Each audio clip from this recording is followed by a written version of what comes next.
सीमा और राधा दोनों सगी बहनें थीं, मगर दोनों के स्वभाव में जमीन आसमान का अंतर था। राधा जहां स्वभाव से विनम्र और दरियादिल थी, वहीं सीमा एक नंबर की स्वार्थी और लालची थी।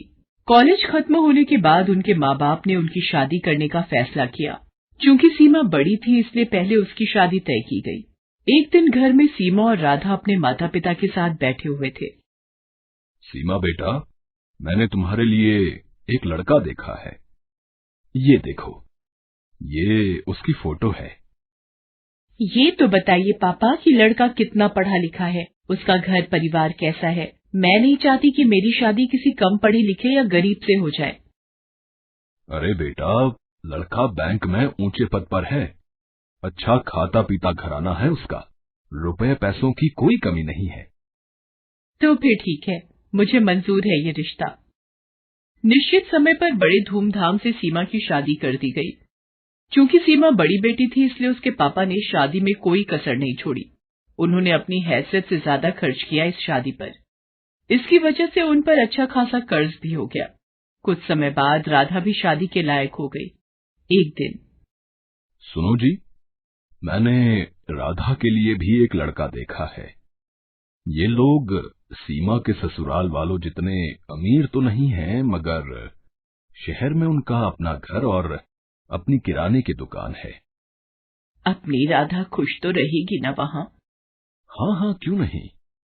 चाहता तो मैं भी था कि सीमा की तरह राधा की शादी भी बड़े धूमधाम से करूं, मगर पैसे की समस्या सामने खड़ी है। कितने बड़े बड़े घरों में उसके लिए रिश्ता देखा, मगर पैसों की वजह से बात आगे नहीं बढ़ पाई। तभी राधा वहां आ जाती है। वो अपने माता पिता की सारी बातें सुन चुकी थी। आप चिंता मत करो पापा, आपने जहां मेरा रिश्ता तय किया है, मैं वहीं खुश रहूंगी। मुझे तो बस आप लोगों का आशीर्वाद चाहिए। राधा की बातें सुनकर उसके पिता को थोड़ी शांति मिली। निश्चित समय पर बड़े ही सीधे साधे तरीके से राधा की भी शादी हो गई। राधा के ससुराल में केवल उसकी सास थी, जो अक्सर बीमार रहा करती थी। राधा ने आते ही घर की सारी जिम्मेदारी अपने सर ले ली, जिससे उसकी सास को बड़ी राहत मिली। राधा दिन भर घर का काम करती थी और समय मिलने पर वह दुकान के कामों में अपने पति का हाथ भी बटाती थी। उधर सीमा की जिंदगी ऐशो आराम से गुजर रही थी। कभी शॉपिंग तो कभी किटी पार्टी। उसका सारा समय इन्हीं चीजों में बीतता था। एक दिन राधा और उसके पति दुकान पर थे। तभी वहां एक चमचमाती कार आकर रुकी। उसमें से सीमा और उसके पति निकले। सीमा के हाथ में मिठाई का डिब्बा था। दोनों दुकान में गए और सीमा राधा को मिठाई का डिब्बा देते हुए बोली, तेरे जीजा जी ने आज ही इस कार की डिलीवरी ली है। पूरे 20 लाख की कार है। मैंने सोचा ये खुशखबरी राधा को दी जाए। दरअसल सीमा राधा को जलाने के लिए अपनी कार दिखाने वहां आई थी, मगर भोली भाली राधा उसकी इस चाल को समझ नहीं पाई। मगर राधा का पति अनिल इन बातों को समझ गया। सीमा और उसके पति के जाने के बाद अनिल बोला, तुम्हारी बहन यहाँ खुशखबरी देने नहीं आई थी, बल्कि हमें जलाने के लिए यहाँ आई थी। वो जानती है ना कि हमारी हैसियत नहीं है ना कार खरीदने की, इसलिए अपनी नई कार दिखाकर हमें जलाना चाहती थी। नहीं जी, ऐसी कोई बात नहीं है। वो भला हमें क्यों जलाना चाहेगी? ऐसी ही बात है। उसे पता है ना कि मैं कभी कार नहीं खरीद सकता। मामूली दुकानदार जो हूं, और उसका पति तो बैंक में बड़ा अफसर है ना। क्यों? किसने कहा कि तुम कभी कार नहीं खरीद सकते? तुम जरूर कार खरीदोगे। अरे सीमा का पति तो बैंक में नौकरी करता है। एक हिसाब से देखें तो वो बैंक का नौकर है। उसे बैंक के हिसाब से काम करना पड़ता है। मगर यहाँ तुम तो अपने मालिक खुद हो।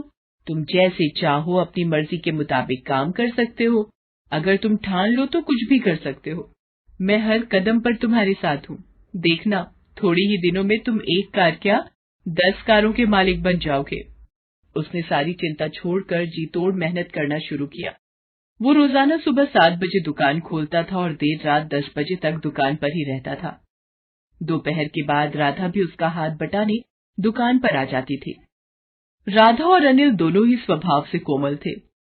ग्राहकों से बड़ी ही विनम्रता से बात करते थे। इसका नतीजा ये होता था कि जो भी एक बार उनके यहाँ से सामान ले जाता, वो फिर बार बार वहीं आता था। ग्राहकों को कम दाम में अच्छा माल देने के लिए राधा और अनिल ने एक शानदार योजना बनाई।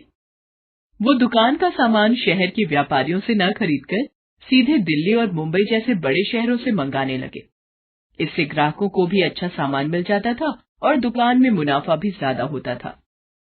इस तरह धीरे धीरे कुछ ही सालों में अनिल ने राधा के नाम से कई किराने, फल, सब्जियों और डेयरी उत्पादों की दुकानों का शुभारंभ किया और उनका नाम रखा राधा ग्रोसरी मार्ट।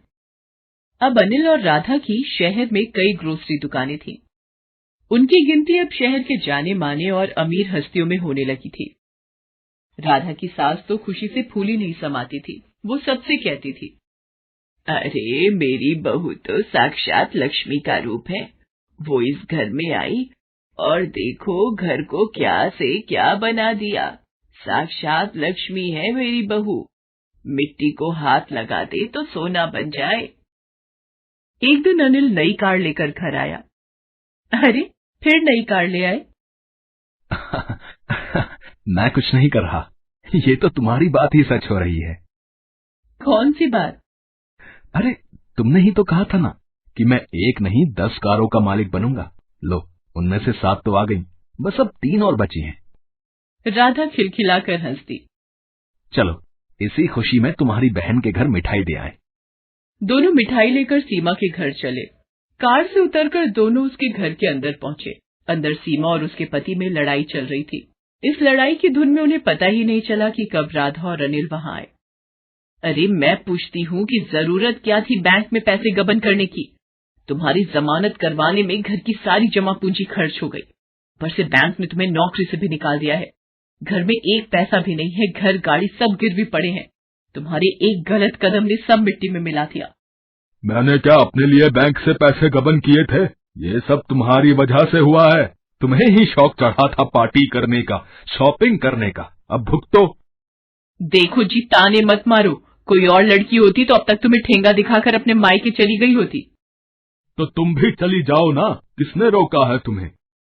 जानते हो ना कि मेरे मायके की हालत खराब है, इसीलिए शेर बन रहे हो।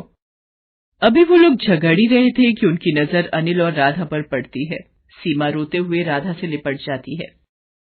अरे आप लोग यहाँ, मैं आपको कुछ कहने की जरूरत नहीं है, हम लोग सब जान चुके हैं।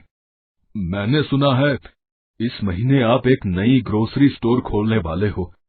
अगर वहां का मैनेजर आप मुझे बना दें तो बड़ी कृपा होगी।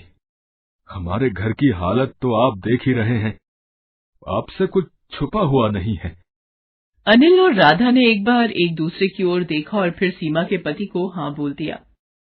अब सीमा का सारा घमंड चूर चूर हो गया था। एक समय में जिसे वो अपने दौलत की झूठी शान दिखाकर जलाना चाहती थी, आज वो उसी के रहमो करम पर थी। उसे एहसास हो गया था कि दौलत पर कभी घमंड नहीं करना चाहिए।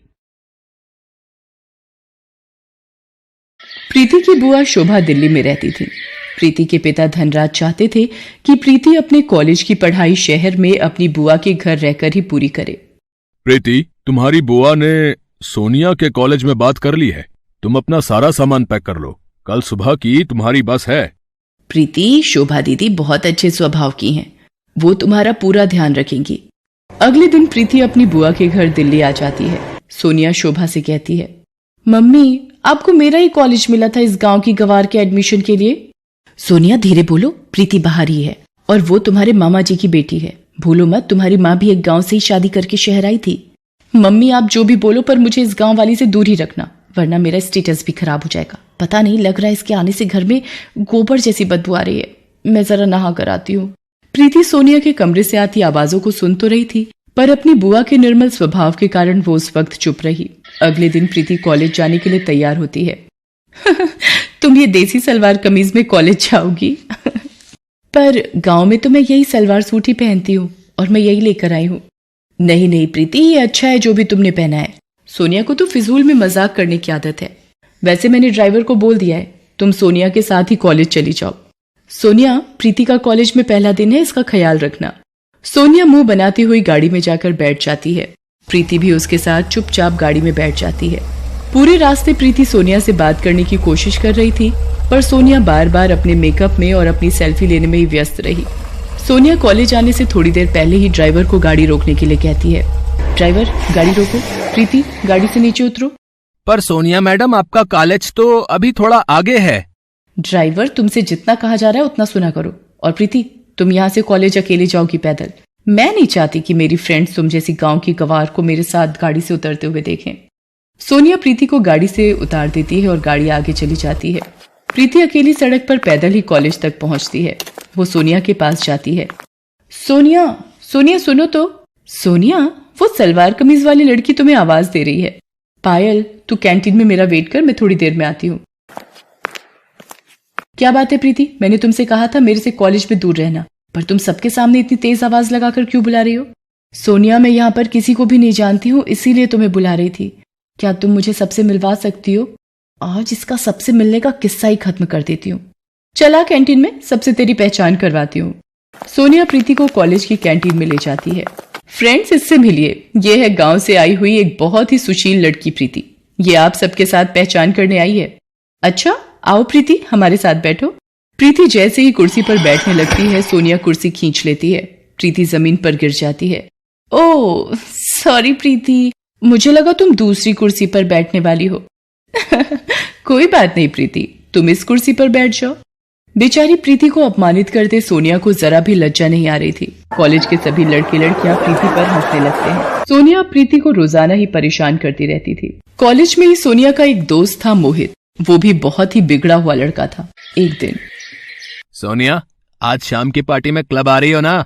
देखो कोई बहाना नहीं चलेगा, आज मेरा जन्मदिन है और तुम बिल्कुल मना नहीं कर सकती हो। हाँ मोहित, तुम मेरे बेस्ट फ्रेंड हो, मैं तुम्हारे जन्मदिन की पार्टी में जरूर आऊंगी। सोनिया मोहित की बर्थडे पार्टी में जाने के लिए तैयार होने लगती है।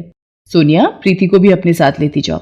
जब से वो शहर आई है एक बार भी कहीं घूमने नहीं गई और मैं तुम्हारा नो नहीं सुनूंगी। ओके मम्मी, पर इसे बोल देना अपने सलवार सूट में ना जाए, कोई जीन्स और कुर्ती पहन ले। प्रीति भी सोनिया के साथ क्लब की पार्टी में चली जाती है। सोनिया प्रीति को एक टेबल पर बिठाकर मोहित और उसके दोस्तों के बीच चली जाती है।